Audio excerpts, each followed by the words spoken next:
5 years ago, Dr. Richard Sezibera, a Rwandan, took charge of the East African Community Secretariat in Arusha, succeeding Tanzania's Juma Mwapachu.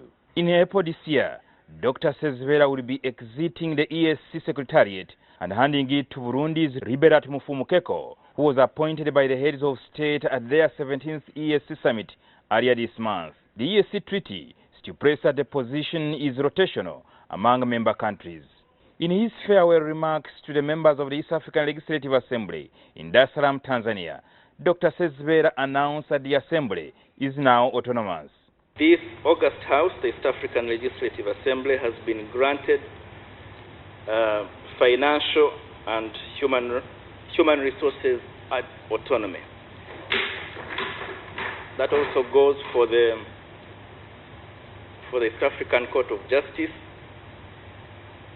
And as a measure of how important these bodies are, the administrative heads of these bodies have been raised from the current professional staff P5 status to D1 status. The proposal for the autonomy was fronted by Uganda's representative Dora Byamukama through the administration of the East African Legislative Assembly Bill 2010. This in essence means that EALA will directly receive and manage its finances and the recruitment of staff and will not depend on the EAC Secretariat in Arusha. Dr. Sezibera hopes that by 2032, the region will have created 2.3 million jobs, up from the current average of 456,000 jobs.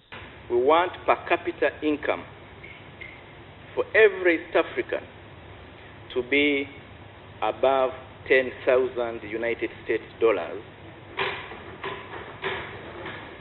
from the current 1,000. The highest now is Kenya, who is lower middle income, 1,105. It is expected that these will be generated from an industrialization strategy that has been undertaken by the regional leaders, including iron ore and other minerals processing, fertilizers and agrochemicals, pharmaceuticals, petrochemicals and gas procedures, agro-processing, energy and biofuels. Currently, the EAC's gross domestic product stands at less than 10% and is expected to grow by 25% in the 2032. Speaking to NTV here in Dar es Salaam, Tanzania, Sezibera outlined some of his achievements. So GDP has grown tremendously. Our growth rates for all our countries, except those that have recently had problems, has averaged over 4.5% per year across the region, with some countries growing at 7% and more.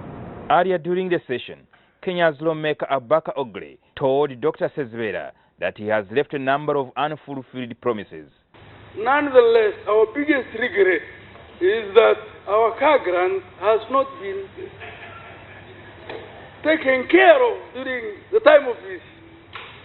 Sezibera said he will take on new assignments at home in Rwanda, adding that he has worked tirelessly to have South Sudan admitted into the community after it applied in 2011. Naturally, it is for them.